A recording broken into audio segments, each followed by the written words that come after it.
Analisa opening 2 Zeds. Zeds opening 2 udah muncul di episode 26. Sebelum gue mulai, mari kita jawab beberapa hal di awal. Gue suka opening 2 Zeds ini. Di konten ranking opening Kamen Rider yang udah gue buat, lagu ini ada di posisi 19 dari 30 lagu, dari Kuga sampai Zeds. Coba cek kontennya, lagu rider kesukaan lu ada di posisi berapa? Ini list gue ya. Opening 2 Zeds ini memberikan kesan yang beda dengan opening satunya. Kalau gue menilai hanya dari lagu opening 1 buat gue masih lebih enak dibanding opening 2. Tapi kalau penilaiannya dari lagu, video klip, dan konteks cerita di serinya, maka lagu opening 2 ini beserta video klipnya jauh lebih keren dan lebih bagus. Dari yang pertama, lagu dan video klip opening 1 itu menurut gue adalah gambaran kesempurnaannya Seven di bayangannya Baku. Sedangkan opening 2 ini terasa lebih berantakan, lebih banyak ruang kesalahan dan juga kegagalan.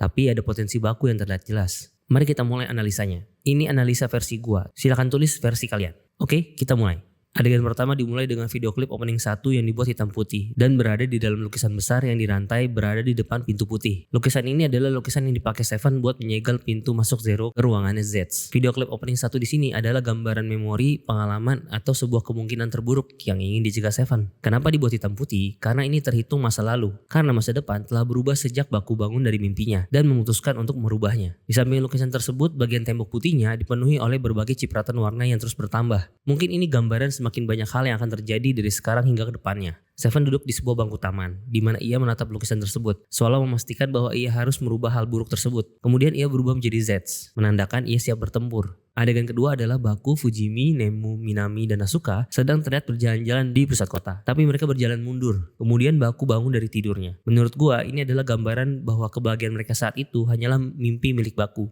Kemudian kita dikasih lihat penggambaran bagaimana persiapan Baku sebelum menjalankan misinya. Kalau orang lain itu bangun tidur untuk bersiap, Baku justru melakukan kebalikannya. Orang lain mengganti pakaian rapi untuk siap pergi, Baku sebaliknya. Ia justru mengembalikan pakaian itu dan menggantinya dengan pakaian tidur. Orang lain ketika bangun tidur biasanya cuci muka dulu supaya segar. Baku justru tidak melakukan itu karena cuci muka justru membuat ia segar dan sulit tidur. Orang lain mematikan alarm pagi lalu bangun. Baku justru melakukan sebaliknya. Adegan rutinitas ini juga diposisikan terbalik. Segitu berbedanya rutinitas dia ya dengan orang lain. Kemudian Baku kembali ke kasur untuk tidur di dunia nyata dan bangun sebagai Seven di dunia mimpi. Di dunia mimpi, semua orang yang ada di kota termasuk Fujimi, Nemu, Minami, dan Asuka berubah menjadi asap hitam. Ini menggambarkan situasi Seven yang menghadapi nightmare dari mana saja, termasuk orang terdekatnya. Kita melihat Zero yang berjalan ke arah kiri dan Lady yang ke arah kanan. Di bagian depannya ada logo code yang di-blur. Zero berjalan ke arah tulisan code, sedangkan Lady justru menjauhinya. Gue melihat ini sebagai gambaran bahwa di dalam organisasi code, Lady dan Zero ini memiliki pemikiran yang berbeda. Di mana di ceritanya, Lady ini berkhianat dan meninggalkan code, sementara Zero justru memperkuat dan semakin fokus dengan code. Lalu ada adegan yang mirip, Lady berganti menjadi Nox. Adegan ini memiliki arti yang kurang lebih mirip, yaitu Nox berkhianat dan meninggalkan code. Pakaian dan rambut Nox berubah dari yang putih menjadi hitam dan arah jalan Nox sama dengan Lady. Ini menandakan bentuk kerjasama Nox dan Lady. Adegan ini berlanjut dengan adanya Zero yang berada di kanan dan Tri yang berada di kiri. Kalau diposisikan dari mereka, maka Zero ini ada di kiri sedangkan Tri ada di kanan. Mungkin ini menggambarkan posisi Tri yang merupakan tangan kanan Zero. Oh ya, muncul kucing hitam juga di sini. Nah, di adegan yang sama, Tri berekspresi gila, mengeluarkan pistol lalu kamera berputar dan terlihat seolah-olah Tri menembak seseorang. Adegan ini gue artikan sebagai Tri kemungkinan besar akan mengkhianati Zero dan menjalankan ambisi gilanya yang selama ini ia tutupi dengan ketenangannya. Nah di sini aksi Tri ditutup oleh kucing hitam. Elemen kucing hitam ini sebenarnya juga ada di awal ketika Baku sedang duduk. Kalau di episode 26, hiasan berbentuk kucing hitam ini adalah sebuah proyektor. Lalu kucing hitam ini menutup frame dan berubah menjadi mata merah yang ada di opening 1 Zeds. Gua merasa kucing hitam di sini adalah penggambaran sebuah kebenaran, sesuatu yang akan terlihat. Baku bisa melihat masa depan dan pengkhianatan yang akan dilakukan Tri adalah sebuah kebenaran. Kemudian Nox berjalan dan berubah menjadi Kamen Rider Nox. Baku terlihat berlari masuk rumah sakit dengan pakaian episode 1-nya dan melemparkan impact Capsem keluar dari frame lukisan yang kemudian ditangkap oleh Seven lalu digunakannya untuk berubah menjadi Zeds dan menghancurkan frame lukisan itu. Yang mana frame ini terhubung dengan dunia mimpi. Begitu dia juga masuk ke dalam, ia langsung menghancurkan gedung. Gue melihat ini sebagai seberapa besar usaha Baku di dunia nyata dan juga di dunia mimpi. Kemudian ketika Zeds sedang melayang, ada tangan hitam yang menangkapnya. Ia kemudian lolos dengan menghancurkan tangan itu dengan berubah menjadi stream dan kabur. Ia berubah menjadi recovery dan mengembalikan gedung yang hancur untuk menjadi pijakannya. Ia berubah menjadi wonder lalu menghancurkan makhluk hitam itu. Menurut gua ini adalah gambaran bahwa apapun situasinya, Zeds pasti akan dapat mengalahkan musuhnya. Kemudian kita lihat ada katastrof yang muncul sesaat.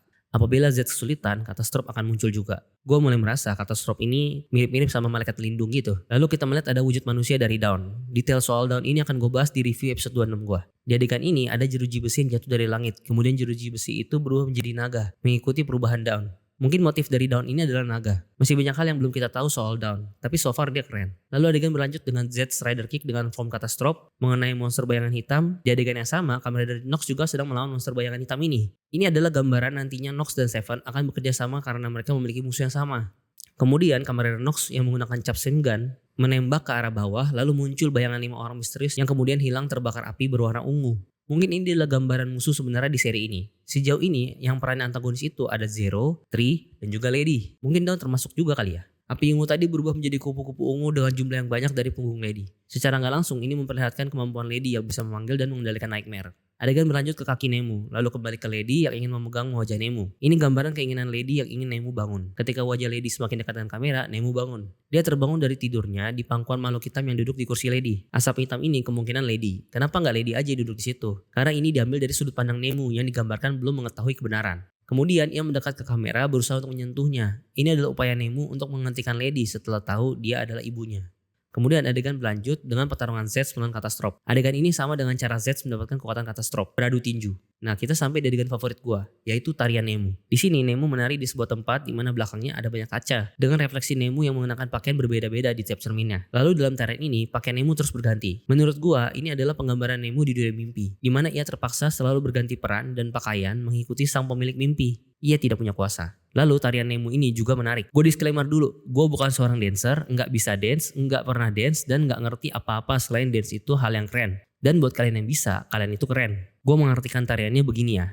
Gerakan ini berarti Nemu selalu terbawa arus ke sana kemari. Kemudian ia berusaha lepas dari arus tersebut, atau adanya sebuah perubahan dalam dirinya. Lalu ia menerima sesuatu dan berubah atau bertumbuh menjadi Nemu yang baru. Tepat setelah adegan menari ini selesai, langsung muncul Zeds. Mungkin sesuatu yang membuat Nemu berubah di sini adalah Zeds maksudnya. Lalu muncul tangan-tangan ungu. Mungkin ini penggambaran makhluk dunia mimpi yang ingin menjerat para manusia. Semua makhluk ini ditangkap dan dikumpulkan oleh Seven di dalam hatinya. Ia berubah menjadi pintu dan figur patung yang selalu ada di dunia mimpi. Apa jangan-jangan cara Seven untuk menghentikan Nightmare adalah dengan menyegel semua Nightmare ke dalam dirinya? Lalu Nasuka membantu membawa Fujimi keluar dari gudang yang meledak. Mungkin ini gambaran hubungan Nasuka dan Fujimi yang akan selalu tolong-menolong sebagai rekan penyelidik dalam situasi apapun. Lalu kita melihat seseorang yang sedang menginjak sebuah genangan di dunia mimpi. Angle-nya diambil dari dua posisi. Posisi atas kepala dan posisi genangan. Belum jelas orang yang menginjak ini siapa, tapi sepertinya dia cukup hebat di dunia mimpi. Adegan berlanjut dengan adegan Zeds naik motor dan adegan Zeds dengan background kayak bundaran HI yang kemudian bertransisi menjadi bulan merah. Lalu bulan merah ini dimakan oleh Seven. Mungkin ini gambaran bahwa pada akhirnya semua hal yang terjadi akan diselesaikan oleh Seven. Kemudian berakhir dengan kembali ke ruangan lukisan di awal, di mana Baku sedang berdiri menatap ke layar. Di sekitar ruangan itu banyak capsin berterbangan dan saturasi warna pada video berubah menjadi lebih gelap. Coba menurut kalian apa arti dari adegan terakhir ini? Sekian analisa gue yang kayaknya agak berlebihan ini, tunggu konten gue berikutnya.